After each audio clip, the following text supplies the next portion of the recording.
Motivation থাকলে কাজ করা সহজ, কিন্তু মোটিভেশন না থাকলে অনেক মানুষ মোটিভেশনের উপর ডিপেন্ড করেন। কোনো মোটিভেশনাল ভিডিও দেখলে এক্সাইটেড হন, নতুন প্ল্যান করেন, বড় বড় গোল সেট করেন, কিন্তু কয়েকদিন পরে এনার্জি কমে যায়। কারণ মোটিভেশন অনেক সময় ইমোশনাল বেসড, ইমোশন চেঞ্জ হলে অ্যাকশনও থেমে যায়। এই কারণে শুধুমাত্র মোটিভেশনের উপর লাইফ বিল্ড করা রিস্কি হতে পারে। এখন একটা লেকচার শুনলাম, খুব মোটিভেটেড হলাম, মনে চায় এখনই একদম দুনিয়া উল্টায় পাল্টায় ফেলাবো, কিন্তু কিছু সময় যেতে না যেতেই আমার মোটিভেশনও শেষ, আমার উদ্যোগ, আমার অ্যাকশন সব কিছু ধীরে ধীরে থেমে যায়, দমে যায়।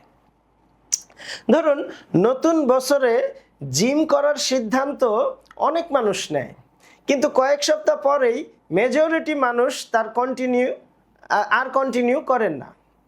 অথচ শুরুর দিকে যেই মোটিভেশন পেয়ে সে যেভাবে গিয়েছে যে এবার ইনশাল্লাহ কিছু একটা করে ফেলবো, বডি বিল্ড করে ফেলবো, সেই লেভেলের একটা জিম করব, শরীরের প্রতি যত্নবান হব, কিন্তু কিছুদিন পরেই দেখা যায় এই মোটিভেশন কাজ করতেছে না। তাহলে সাকসেসফুল মানুষরা কিভাবে কাজ কন্টিনিউ করেন ইভেন যখন মোটিভেশন থাকে না? সাকসেসফুল মানুষ সবসময় মোটিভেট থাকে না। অনেক মানুষ ভাবেন সাকসেসফুল মানুষেরা সবসময় হাইলি মোটিভেটেড থাকেন। বাস্তবে তারা অনেক সময় টায়ার্ড, স্ট্রেসড বা ইমোশনালি লো থাকেন, কিন্তু তারা ইমোশনের উপর পুরোপুরি ডিপেন্ড করেন না। ডিসিপ্লিন তাদেরকে অ্যাকশন কন্টিনিউ করতে সাহায্য করে, অর্থাৎ মুড না থাকলেও ইম্পর্টেন্ট কাজ করার মাইন্ডসেট। ধরুন, একজন কন্টেন্ট ক্রিয়েটর হয়তো প্রতিদিন ভিডিও বানাতে ইচ্ছে পান না, কিন্তু কনসিস্টেন্সি মেনটেন করার জন্য কন্টিনিউ করেন। কিন্তু ডিসিপ্লিন লং টার্ম কিভাবে বড় রেজাল্ট তৈরি করে? ছোট কনসিস্টেন্ট অ্যাকশন অনেক সময় হিউজ সাকসেস তৈরি করে। মানুষ সাধারণত ইনস্ট্যান্ট বড় রেজাল্ট দেখতে চায়, কিন্তু বাস্তবে স্মল ডেইলি ইমপ্রুভমেন্ট কম্পাউন্ড হতে হতে হিউজ ডিফারেন্স তৈরি হতে পারে। ডিসিপ্লিন মানুষকে রিপিটেড স্মল অ্যাকশন নিতে সাহায্য করে। এই রিপিটেড এফোর্ট সময়ের সাথে সাথে পাওয়ারফুল হয়ে যায়। আপনি বারংবার ছোট ছোট অল্প অল্প করে বারংবার করতেছেন, বারবার করতেছেন, রিপিট করতেছেন, এইটা একসময় অনেক বড় রেজাল্ট তৈরি করে। ধরুন, আপনি প্রতিদিন 30 মিনিট কোনো একটা স্কিল শিখবেন, এটার পেছনে আপনি প্রতিদিন 30 মিনিট সময় দিবেন। ঠিক 2-3 বছর পর আপনি গিয়ে দেখতে পারবেন এখানে একটা ম্যাসিভ অ্যাডভান্টেজ তৈরি হয়ে আছে। তাহলে ডিসিপ্লিন মেনটেন করা এত কঠিন কেন? মানুষ কিন্তু জানে কি করা উচিত, তবুও কেন করে না? Human brain naturally comfort prefer করে। ইজি প্লেজার, ডিস্ট্রাকশন এবং ইনস্ট্যান্ট ডোপামিন অনেক সময় লং টার্ম গোলের চেয়ে বেশি অ্যাট্রাকটিভ লাগে। তাই ডিসিপ্লিন মানে অনেক সময় নিজের মাইন্ডের বিরুদ্ধে গিয়ে ইম্পর্ট্যান্ট ডিসিশন নেওয়া।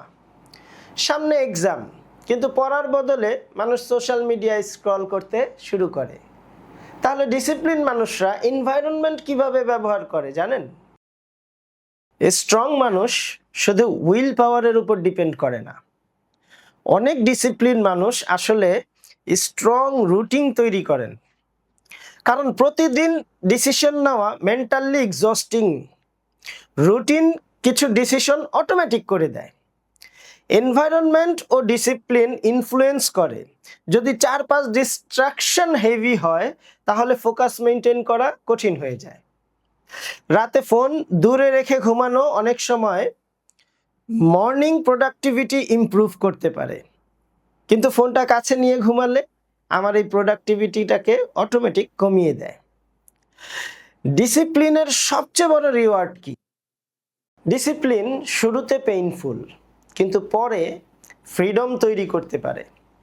ডিসিপ্লিন শর্ট টার্ম আনকমফোর্টেবল হতে পারে, কিন্তু লং টার্ম এটি কনফিডেন্স, স্ট্যাবিলিটি এবং ফ্রিডম তৈরি করতে পারে। যারা রিপিটেড সেলফ কন্ট্রোল প্র্যাকটিস করেন তারা ফিউচারে অনেক অপরচুনিটি হ্যান্ডেল করতে পারেন। এ কারণে ডিসিপ্লিন অনেক সাকসেসফুল মানুষের কোর ট্রেইট।